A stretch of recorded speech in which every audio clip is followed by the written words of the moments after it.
금요일까지 성령 강림절을 앞두고 특별 새벽 기도회를 가졌습니다. 주제가 사도행전 1장 4절 말씀이었죠. 예수님께서 예루살렘을 떠나지 말고 아버지께서 약속하신 성령을 기다려라, 그렇게 분부하고 명령하셨습니다. 그래서 이 초대교회 제자를 포함한 성도들 120명이 다락방에 모여서 열흘 동안 간절히 기도했다가 오순절날 성령이 충만히 받았습니다. 정확하게 말하면 예수님이 부활하시고 난 다음에 50일째 되는 날이고, 또 기도를 시작한 지 열흘째 되는 날, 그날이 오순절이었고, 또 성령이 임하셔서 120명의 제자들과 성도들이 성령을 충만히 받고, 그래서 주님 말씀하신 것처럼 예루살렘을 넘어서 유다와 사마리아와 땅끝까지 가서 복음을 전하는 증거자들이 되었습니다.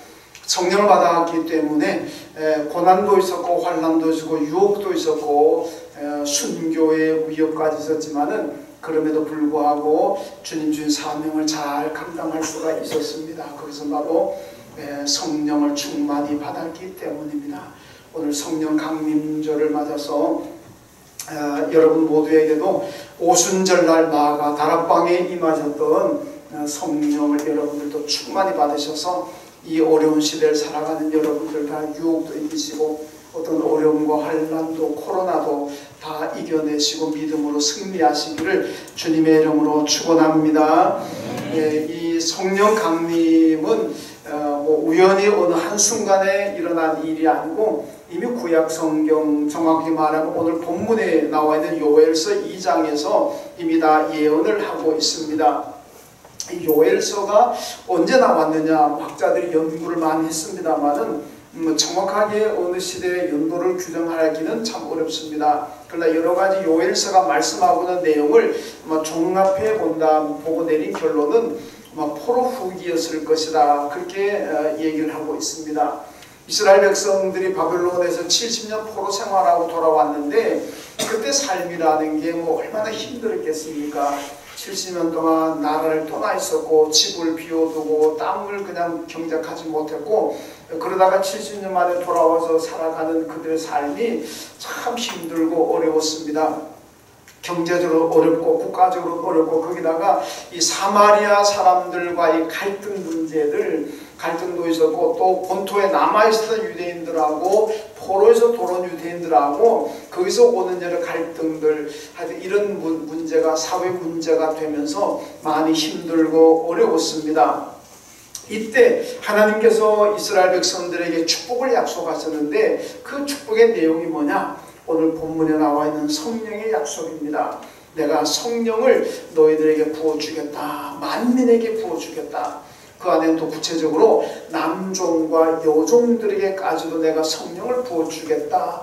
이것이 하나님의 약속이고 축복입니다.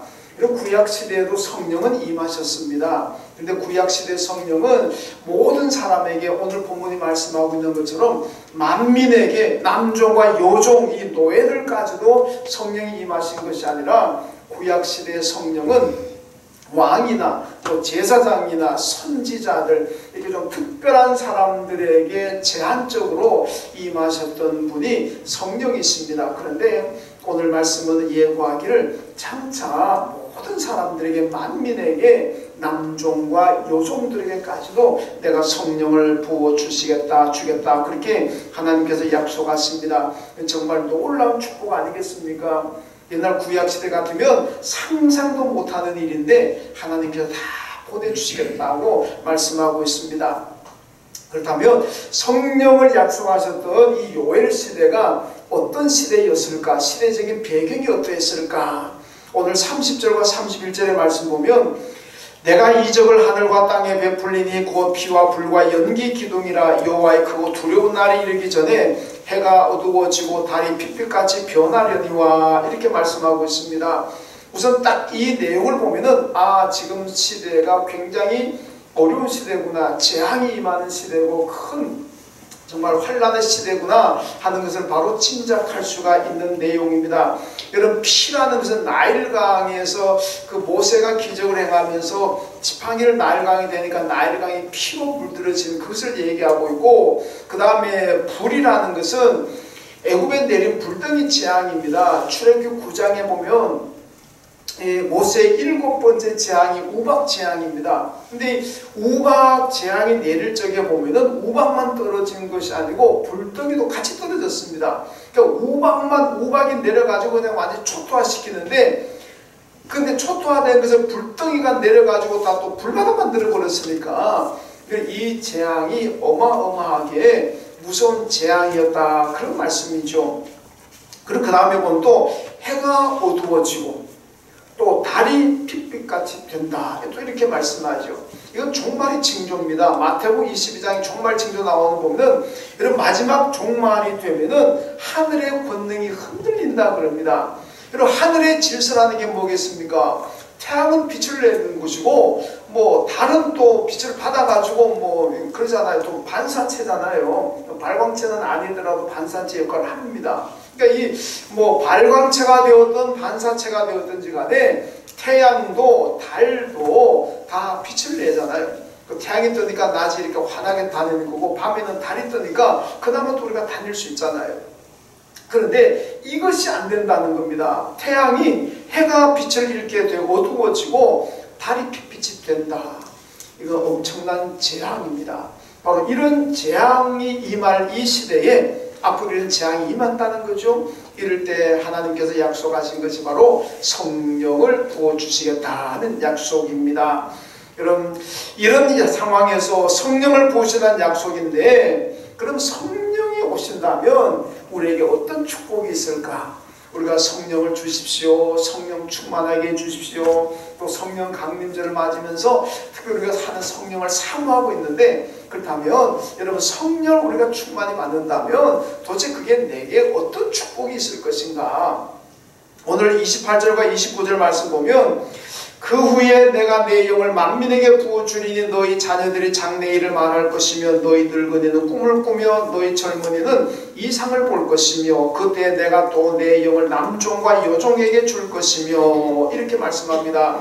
여러분, 뭐 각 계층으로 뭐 나누어져 있는 것 같습니다만 다 똑같은 얘기입니다. 장래일, 뭐 꿈, 이상, 자녀들은 장래일을 말할 것이다, 예언한다는 거죠. 그 다음에 젊은이는 꿈을 꾼다. 또 그 다음에 늙은이가 꿈을 꾸고 젊은이 이상을 본다.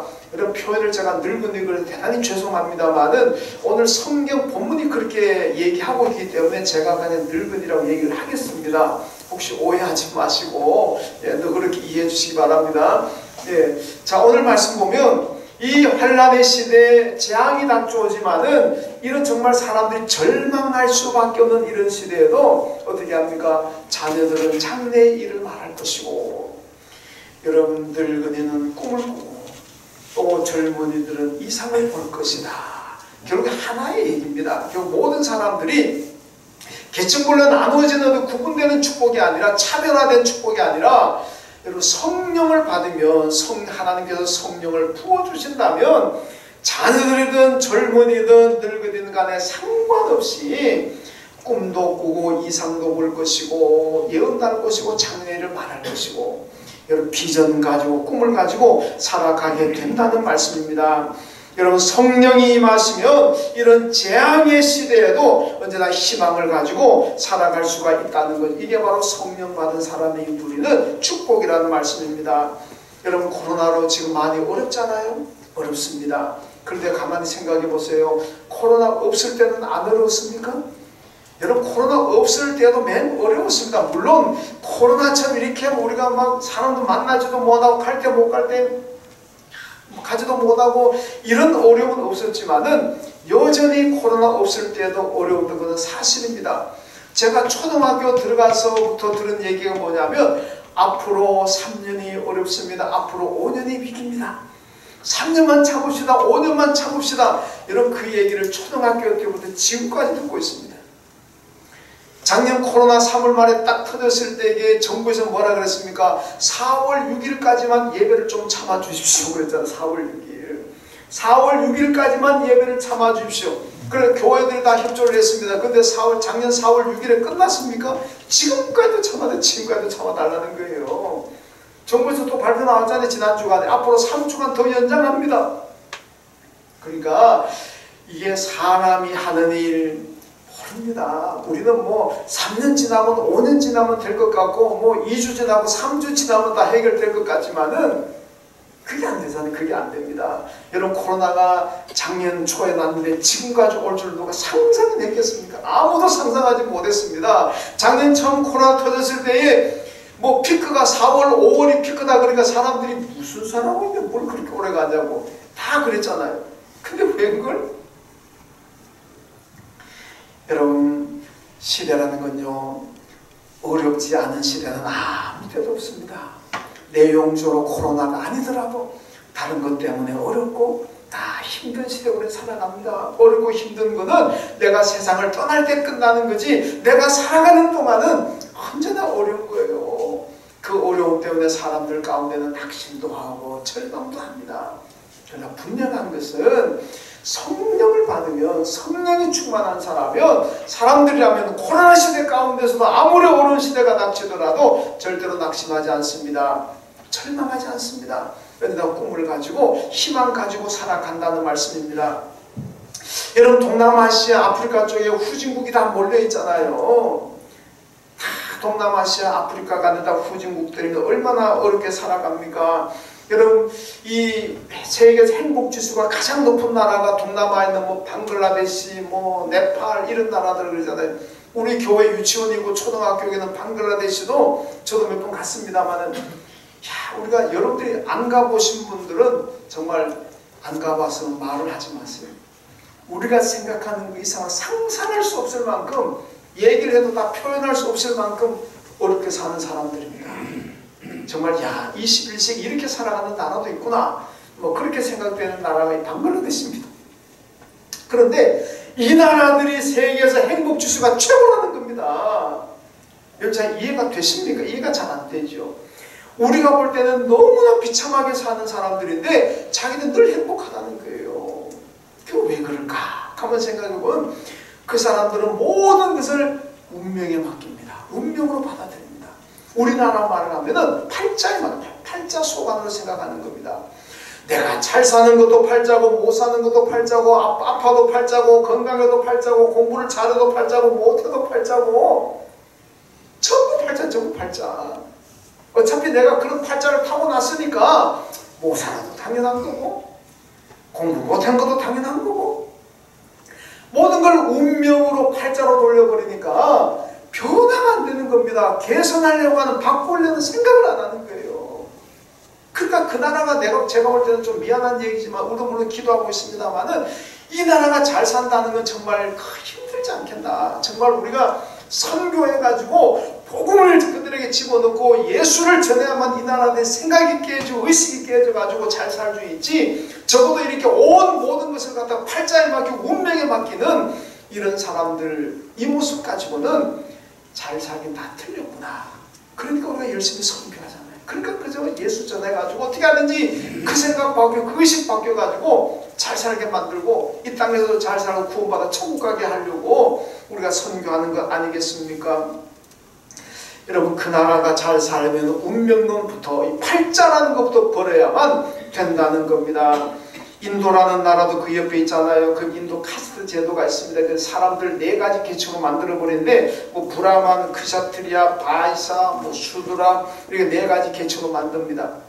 이 카스트 제도 뭐냐면은 자기들 태어날 때부터 이미 다 신분이 정해서 나옵니다. 그들 다 받아들이는 거예요. 특별히 마지막 제일 밑에 하층 계층이 이 수드라라는 계층인데 이 수드라라는 계층에서도 몇 가지 또 막 나눠집니다. 그 가운데 하나가 뭐냐면 불가촉천민이라는 계급, 불가촉천민이라는 계급이 있습니다. 나도 이름 이제 처음 들어봤는데 이 불가촉천민이라는 사람들은요, 만약에 내가 가다가 저 불가촉천민이 속한 사람이 오면요, 그 사람 얼굴 보고 그 사람 만나고 그 사람 꼭지 스치면요, 나는 정말 재수없다, 나는 정말 재앙을 당한다, 이런 생각을 한다는 거예요.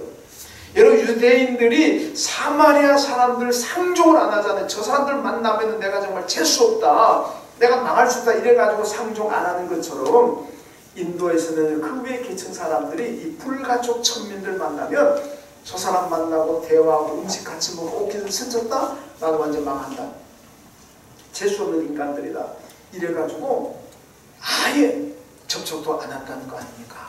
얼마나 불쌍한 사람들입니까? 우리 같으면 그냥 데모라도 일으키고 뭐 머리에 뭐 띠라도 두르고 뭔가 한번 저항이라도 해보고 싶은데 그 사람은 그걸 안 한다는 거. 왜? 그게 자기 운명이니까. 이미 태어날 때부터 그런 운명을 타고나고 그게 내 팔자이기 때문에 그냥 그러려니 하고 살아간다는 거예요. 야, 얼마나 안타깝고 얼마나 불행한 일입니까? 여러분, 우리나라는 원래 샤머니즘 종교로 우리나라도 무속 종교, 전통 종교로 들어가면 전부 다 팔자 아닙니까? 그러니까 무당 집에 가면 맨날 팔자 거두고 팔자 거두고 당신의 팔자는 이거다, 당신 팔자는 이거라 그러잖아요. 그 팔자로 인생을 팔자로 받아들이는 사람은 절대로 발전할 수가 없습니다. 왜? 내 팔자가 그렇게 어떻게 합니까? 내 팔자가 그런데 내 팔자가 그렇게 생겨 먹었으면 노력해도 안 된다는 겁니다. 아무리 발버둥 치고 애를 써도 팔자가 그렇게 못 사는 팔자가 되어 태어났으면 해봐도 소용없다는 거 아니겠습니까? 이런 팔자 소관을 따르는 대한민국이 오늘날 어떻게 이렇게 잘 살게 되었습니까? 복음입니다. 복음. 예수입니다. 예수. 선교사들이 전해준 복음, 그 예수, 그 복음을 받아들이고 그 복음 속에 성령이 역사하잖아요. 복음 속에 성령이 역사하고 복음이 들어오면서 성령도 들어오고, 그래서 성령께서 우리에게 주신 축복이 뭡니까? 희망입니다. 꿈입니다. 소망입니다. 지금은 내가 이렇게 흙수저로 태어났지만은, 그러나 내가 믿음 가지고 기도하고 꿈을 가지고 하나님 잘 섬기고 열심히 땀을 일하면은 내가 비록 태어날 때는 흙수저였지만은 이제 내가 얼마든지 금수저가 될 수 있다는 이런 희망을 가지니까 우리나라 이렇게 발전하는 거 아니겠습니까? 여러분, 팔자로 받아들이는 그런 신앙 가지고 있다면 어떻게 우리나라가 이렇게 바뀌고 발전하고 잘 살게 택도 없는 얘기입니다. 여러분, 세계 4대 문명 발상지가 어디입니까? 전부 아프리카, 아시아입니다. 이집트 문명이 나일강에서 나왔잖아요. 뭐 메소포타미아, 티그리스 유브라데스 강에서 그 메소포타미아 문명 나왔잖아요. 인도 문명이 나왔잖아요. 인도스 문명이 나왔잖아요. 중국의 황하 문명이 나왔잖아요. 이게 어디입니까? 전부 아시아고 아프리카입니다. 4대 문명이 발상지가 다 아시아, 아프리카가 있다면은 지금 문명 발상지는 아시아, 아프리카가 정말 잘 살아야 되지 않습니까? 그런데 현실은 어떻습니까? 최贫국입니다. 가난한 나라입니다. 오히려 하나도 문명이 나오지 않았던 유럽이, 또 유럽이 건너간 미국 대륙 쪽이 전 세계 선진국으로 세계를 리드하는 나라도 잘 살잖아요. 여러분, 왜 그렇습니까? 문명 발상지는 아니지만은 그러나 복음과 함께 성령이 그들 속으로 들어갔습니다. 성령이 복음과 함께 유럽으로 들어가니까 거기서 그들이 꿈을 가지게 되고, 오늘 말씀처럼 자녀도 젊은이도 늙은이들까지도 여러분 꿈을 가지고 비전을 가지고 희망을 가지고 가니까 하나님의 축복을 받아서 잘 되더라는 것 아닙니까? 여러분, 기독교 국가는 위기가 없어서 잘 사느냐? 아닙니다. 기독교 국가도 위기 많이 당합니다. 가장 대표적으로 중세 14세기에요. 패스트병이 유럽을 휩쓸었잖아요. 유럽 인구의 기독교 국가 유럽 인구 3분의 1이 죽었습니다. 지금 우리가 코로나 때문에 엄청나게 힘들고 지금 위험하지만은 여러분, 중세 패스트병은 아무것도 아닙니다. 3분의 1이 죽어나갔는데 유럽으로 봐서는 얼마나 큰 재앙입니까? 기독교 국가에 이런 큰 엄청난 재앙이 임했지만은 그러나 그들은 잘 이겨냈습니다. 그러면서 나라를 발전시켰습니다. 왜 그렇습니까? 성령이 그들에게 임하셨고, 그러니까 패스트로 3분의 1이 죽어가는 가운데서도 그들은 꿈을 가지고 소망을 가졌습니다. 그리고 기도했습니다. 믿음으로 가는 거예요. 그러니까 하나님께서 축복하셨다는 말씀입니다. 로마서 8장 5절에 보니까 육신의 생각은 사망이요 영의 생각은 생명과 평안이니라 이렇게 말씀합니다. 여러분, 육신의 생각은 뭡니까? 육신의 생각이 왜 사망입니까? 육신의 생각은 자꾸 환경을 봅니다. 내 처지를 봅니다. 내 상황을 봅니다. 내 처지가 요 모양 요 꼴인데, 내 상황이 이런데 내가 뭘 하겠느냐? 한다고 되겠나? 이게 육신의 생각입니다. 그러니까 그 생각은 나를 낙심하게 만들고 절망하게 만들고, 그리고 나를 사망에 이르게 하는 거예요. 그러나 영의 생각은 성령의 생각은 뭡니까?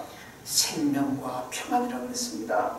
성령이 충만한 사람들은 아무리 어렵고 힘든 시대를 살아가더라도 내 생명력이 왕성합니다. 내 생명이 풍성합니다. 생명으로 넘칩니다. 하나님께서 내게 주신 생명 가지고 하나님 주신 내 삶의 현장에서 열심히 땀을 일해가지고 하나님의 영광을 높이자 얼마나 생명력이 풍성합니까? 그런 소망 가지고 살아가는 사람들이 삶에 무슨 낙심이고 근심이 걱정이 있습니까? 평안합니다. 평안해요. 육신의 생각은 나를 사망에 이르게 하지만 성령의 생각은 언제나 내게 풍성한 생명과 평안인 줄로 믿습니다. 요한복음 6장 63절에서 예수님 말씀하잖아요. 살리는 것은 영이니 육은 무의가 아니라 내가 너에게 이런 말은 영이요 생명이라. 여러분 내 생명을 풍성히 하고 내가 정말 살만 나는 인생으로 만들어 주시는 분은 영인이 그랬습니다. 성령입니다. 살리는 것은 성령입니다. 육은 무익하니라. 육신의 생각을 가지고 살게 되면 환경 때문에 상황 때문에 절망하고 자포자기하고 쓰러지고 넘어집니다. 오직 성령만이 영의 생각을 가질 때 성령이 임하실 때에 우리는 이 어려운 시대도 낙심하지 않고 생명으로 풍성하고 그리고 언제나 평안하게 소망 가운데 살게 될 줄로 믿습니다. 여러분 유명한 실존주의 철학자인 키에르 케고르가 죽음에 이르는 병이라는 유명한 책을 썼잖아요. 이 죽음에 이르는 병이 뭡니까? 뭐가 나를 죽음에 이릅니까? 절망입니다. 절망. 여러분 암이 나를 죽음에 이르는 거 아닙니다. 코로나에 감염되었다고 그것이 나를 죽음에 이르는 병이 아닙니다. 여러분 세상에 위험한 병들이 많이 있지만 결국 그것이 나를 죽음에 이르는 병이 아니라는 겁니다. 정말로 우리를 죽음에 이르게 하는 병은 바로 절망입니다. 키에르케고르가 얘기했습니다. 절망은 하나님 앞에 큰 죄를 짓는 거다 이렇게 얘기했습니다. 만약에 그리스도인들이 절망한다면 그건 하나님 앞에 큰 죄를 짓는 거다. 왜 그렇습니까? 여러분 기독교인이 만약에 구원의 확신을 가지고 천국에 가서 영원히 산다는 영생의 소망이 있는 사람이라면 절대로 절망하지 않는다는 겁니다. 절대로 낙심하지 않아요. 아무리 어려워도 절망하지 않습니다. 구원을 생각하고 천국을 생각하면 늘 할렐루야 찬송하며 산다는 겁니다. 그런데 왜 절망합니까? 그것을 못 믿으니까 내가 구원의 확신도 없고 천국에 대한 영생에 대한 소망도 없고 그러니까 낙심하고 절망한다는 거예요. 이게 죄라는 겁니다. 어떻게 하나님을 믿는다면 하나님의 말씀을 믿는다면 구원의 확신을 가지고 천국의 소망을 보고 살아야지. 그럼 절망하지 않는데 그 믿음이 없으니까 그 믿음이 없으니까 힘들어하고 괴로워하고 낙심하고 절망하고 그래서 그것이 바로 하나님 앞에 큰 죄를 짓는 거다 그랬습니다. 여러분 성령 받으면 자녀들도 젊은이도 늙은이도 희망과 꿈을 가지고 비전을 가지고 살아갈 수가 있습니다. 여러분 자녀들의 앞날이 걱정이 됐습니까? 여러분들의 앞날이 걱정이 됐습니까? 과연 이 나라가 희망이 있나?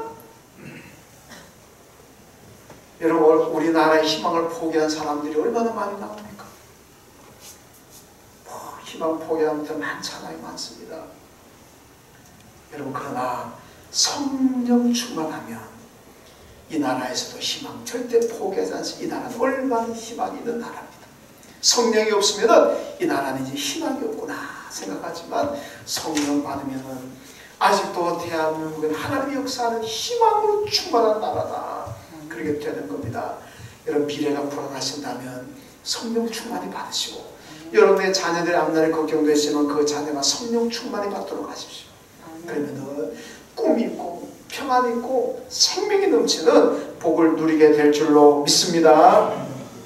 여러분 그러면 성령 받은 후에 희망이 있습니까? 오늘 32절 말씀 보니까 누구든지 여호와 이름을 부르는 자는 구원을 얻으리니 이는 나 여호와의 말대로 시온산과 예루살렘에서 피할 자가 있을 것이며 남은 자 중에 나 여호와의 부름 받을 자가 있을 것임이니라.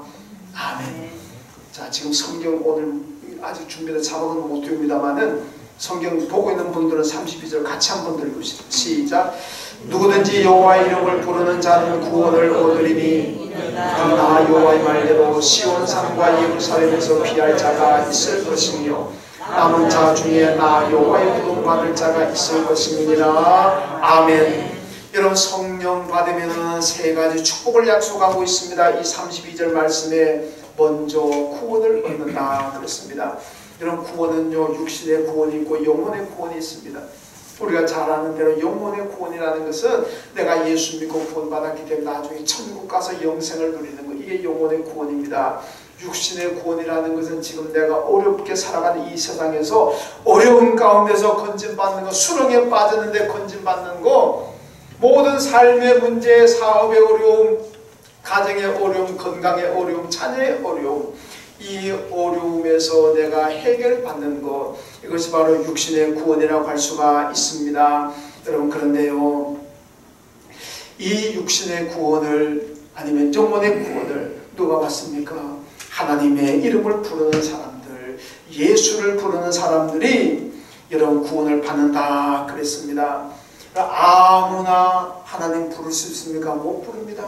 세상 사람들 가서 당신 하나님을 아버지라고 불러보십시오, 못합니다. 돈 보따리 갖다 주고 돈 줄게 불러봐라 그러면은 돈 때문에 부를 수는 있겠지만은 그들 마음속에 하나님 아버지라고 부를 수가 없습니다. 예수를 나의 그리스도 하나님의 아들이라고 고백하십시오, 못합니다. 왜? 안 믿어진데 어떻게 합니까? 돈 보따리 주면은 돈 때문에 할 수는 있겠지만은 그걸 못합니다. 그러나 여러분이나 저는 하나님을 내 아버지라고 얼마든지 하루에 수천 번도 부를 수 있습니다. 예수님이 하나님의 아들이고 나를 구원하신 그리스도라는 믿음의 고백도 얼마든지 할 수가 있습니다. 돈 안 줘도 얼마든지 할 수 있어요. 왜? 내가 그렇게 믿으니까. 이 믿음의 고백이 뭐냐? 성령 받았기 때문이라는 거예요. 고린도전서 12장 3절 보니까 누구든지 성령으로 하지 아니하고는 예수를 주라, 예수를 그리스도라고 고백할 수가 없다 그랬습니다. 믿을 수 없다 그랬어요. 여러분, 하나님을 아버지라고 부르고 예수님을 나의 구주 그리스도로 믿으신다면 여러분 다 성령을 받으신 줄로 믿습니다. 아멘. 성령 받지 않으면 그렇게 고백이 안 되는 거예요. 성령 받았기 때문에 고백이 되는 겁니다. 성령이 나를 예수 믿게 하고 나를 구원하게 하셨습니다. 그러므로 성령이 임하는 사람들에게 주어진 첫 번째 축복이 바로 구원이고, 그 다음에 두 번째는 피하게 하신다 그랬어요. 32절에 보니까 나 여호와의 말대로 시온산과 예루살렘에서 피할 자가 있을 것이며, 여러분, 하나님은 언제나 우리에게 어려움도 주시지만 고난도 주시지만 그 고난 가운데 피할 길을 주시는 분입니다. 그런데요, 하나님 우리가 살아가면서 어떤 참 문제든지 간에 어떤 어려움 위기가 오더라도 항상 피할 길은 있습니다. 그런데 그 피할 길을 찾아서 피하는 사람이 있고 피할 길을 못 찾아가지고 망하는 사람이 있습니다. 어떤 사람이 피할 길을 찾습니까? 성령의 인도를 받는 사람들, 성령의 인도를 받으면 피할 길도 찾게 돼 있습니다. 시편 46편 1절에 하나님은 우리의 피난처요 힘이신 환난 중에 만날 큰 도움이시라. 찬송한 7장이 뭐라 그럽니까? 피난처 있으니 환난을 당한 자 다 이리 오라, 이렇게 말씀하잖아요. 여러분, 성령 받으면은 피할 길이 보입니다. 피할 길이 보여요. 그래서 피하면 되는 겁니다. 그러면은 어려움도 위기도 다 이기는 거예요. 제가 지난 주간에 우연히 텔레비를 보다가 옛날 2003년도에 대구 지하철 사고가 나가지고 192명이 사망했습니다. 이 사건을 전문가가 나와서 재조명하는 걸 제가 우연히 봤습니다. 그게 전문가가 한 얘기예요. 대구 지하철 사고 나가서 192명이 사망이 얼마나 불행한 일입니까? 그런데 그때도 분명히 피할 길이 있었다는 거예요. 그 연기가 자욱해가지고 앞을 분간 못하고 가스는 또 유독가스 나오죠. 사람들이 막 우왕좌왕하다가 많이 희생됐잖아요. 근데 그 다 안에 피할 길이 있었다는 겁니다. 있었는데 그걸 못 찾으니까, 못 찾아서 사망자 많이 나왔다는 거예요. 그 피할 길만 찾았더라면 훨씬 사망자를 줄일 수가 있다는 거죠. 이런 조폭들 얘기 들어보니까 조폭들은요 의식적으로 어느 식당이든 어디 들어가면 절대로 문을 등지고 앉지 않는답니다. 네. 여러분들 앞으로 좀 참고하십시오. 뭐 조폭은 아니지만 이 조폭들은 딱 의식적으로 어디 들어가면 딱 문을 보고 앉는데, 문 쪽을 보고 앉는데 왜? 그래야 혹시 자기 반대파가 들어오니 그걸 알 거 아닙니까? 그 사람 꼭 확인하는 게 반드시 앉을 때는 문 쪽을 향해서 앉고, 그 다음에 딱 앉는 순간에 위급한 상황이 나면 어디로 피할 것인가, 어디로 도망갈 수 있는 거, 숨고 도망갈 때 어디, 이것부터 찾는데요. 딱 이 두 가지는 분명히 한답니다. 반드시 문 쪽을 향해서 앉아있고, 그리고 여차하면 어디로 도망갈까, 이거 딱 하고 왔는데, 우리는 안 그러죠? 조폭이 아니라는 겁니다. 저도 조폭이 아니기 때문에 그거 생각 안 하고 왔는데 앞으로는 좀 생각해 봐야 될 것 같아요. 왜 그렇습니까? 그 사람들은 나름대로 살 길을 찾는 거예요. 살 길을 찾는 겁니다. 여러분, 우리 인생이 다 그렇습니다. 인생 살아가다 보면 사고가 얼마나 납니까? 위험한 일 얼마나 많이 당합니까? 그럴 때마다 우리는 피해야 되잖아요. 항상 피할 길은 있습니다. 있는데 우리가 못 찾기 때문에 때로 피할 길을 못 찾아가지고 오륙을 당하고 넘어지고 쓰러질 때가 참 많습니다. 어떤 사람이 피할 길을 찾습니까? 성령 받은 사람들. 성령께서 오늘 피할 길을 주신다 그랬습니다. 여러분, 성령 충만하시면 어려움 당해도 환난이 당해도 성령은 피할 길을 보여줍니다. 그럼 피하면 다 사는 거고 피하면 극복하는 거잖아요. 성령 주신 축복입니다. 피할 길은 언제 어디서든 있습니다. 성령의 사람들은 그 피할 길이 보이는 겁니다. 성령이 없으면 보이지 않아서 결국 불행을 당한다는 거죠. 그 다음에 세 번째로는 남은 자들이 여호와의 부름을 받는다고 말씀하고 있습니다. 남은 자 중에 나 여호와의 부름을 받을 자가 있을 것입니다. 여러분, 남은 자가 누굽니까? 구약 성경에 남은 자가 많이 나오는데 환난의 시대, 재앙의 시대에도 믿음의 자리를 지키는 사람들, 이 사람들이 남은 자들입니다. 엘리야가 아합의 추격을 받고 할 때요, 기도한 하나님, 이스라엘의 남은 자가 나 하나뿐입니다. 아합에게 넘어가고 다 바알에게 넘어갔습니다. 이제 하나님을 믿는 남은 자는 나 혼자뿐입니다. 못 살겠습니다. 나 죽고 싶습니다. 하나님 뭐라고 하면, 야, 그런 소리 하지 마라. 아직도 이스라엘에는 네가 알지 못하지만은 바알에게 무릎 꿇지 않고 아직도 나를 잘 믿고 따르는 남은 자 7,000명 있다. 너 혼자 남은 자가 아니고 7,000명이 있다 그러잖아요. 남은 자는 누굽니까? 어떤 시대든지 간에 믿음의 자리에 있는 사람들, 믿음을 지키는 사람들, 그 사람들이 바로 남은 자들입니다. 이 남은 자들이 하나님이 불러주신다 그랬습니다. 하나님의 불을 받아서 천국에서 영생을 누리게 된다는 얘기입니다. 마태복음 24장에 종말의 징조가, 종말의 현상이 나오잖아요. 종말이 되면은 이단자들도 많이 나오고 사이비자들도 있고 적그리스도도 많고, 종말이 되면은요 유혹도 많고 환난도 많고 고난도 많고 우리 삶을 괴롭고 힘들게 만드는 요소들이 굉장히 많다는 겁니다. 그것 때문에 사람들이 믿음을 잃어버리고 예수를 떠나고 교회를 떠나는 사람들 많이 생긴다는 겁니다. 지금 코로나가 덮쳤기 때문에 이 코로나 때문에 교회를 떠나고 예수를 떠나고 믿음을 버리는 사람들도 얼마든지 나오고 있습니다. 여러분, 제가 기도하고 바라요. 우리 이 안에 가족들 중에는 한 사람도 코로나 때문에 믿음 버리고 떠나는 자 없기를 바랍니다. 있어서는 안 되죠. 얼마나 불행합니까? 남은 자가 되어야 됩니다. 코로나가 힘들고 내 삶을 힘들게 하고 어렵게 하더라도 이 코로나 가운데서 내 믿음을 지켜내야 됩니다. 예수 안에 있어야 되고 교회의 그 뿌리를 든든히 뿌리박고 시편 92편에서 여호와의 성전에 심겼으며 하나님의 성전에 흥왕하려다 그랬잖아요. 이 코로나에서도 교회 떠나지 말고 예수 안에 거하시고 교회 깊이 뿌리를 내리십시오. 그럴 때 교회를 통해서 흥왕하게 될 줄로 믿습니다. 이런 분들이 남은 자인 거예요. 남은 자. 시류에 따라서 환경에 따라서 코로나 때문에 교회를 떠나고 예수를 떠나고 남은 자가 아닙니다. 남은 자가 하나님의 부름을 못 받는 겁니다. 여러분, 코로나가 나를 힘들고 위험에 처하게 할지라도 절대로 예수 떠나지 말고 교회 떠나지 말고 하나님 교회 깊이 뿌리를 내리고 믿음 생활 잘하시는 이 시대 남은 자가 되시기를 주님의 이름으로 축원합니다. 여러분, 남은 자는 성령을 삼하고 성령 충만히 받을 때 성령의 도우심으로 남은 자가 되는 겁니다. 오늘 오순절 성령 강림절을 맞아서 성령 사모하시고 성령의 역사로 성령의 도우심으로 남은 자가 되어서 코로나도 이기고 이 어려운 환란도 위기도 다 이겨나가시기를 주님의 이름으로 축원합니다. 하나님 감사합니다. 오늘 말씀하셨습니다. 자녀들도 젊은이도 늙은이도 성령이 역사하면 꿈과 비전을 가진다고 말씀했습니다. 우리 모두가 성령 충만해서 꿈을 가지고 비전을 가지고 이 코로나도 이기고 여러 가지 위험하고 환란도 다 이겨낼 수 있는 이 시대의 남은 자로서 하나님의 교회를 통해서 흥망할 수 있는 우리 모든 이 안의 식구들 되게 하여 주옵소서. 예수님의 이름으로 기도하옵나이다. 아멘.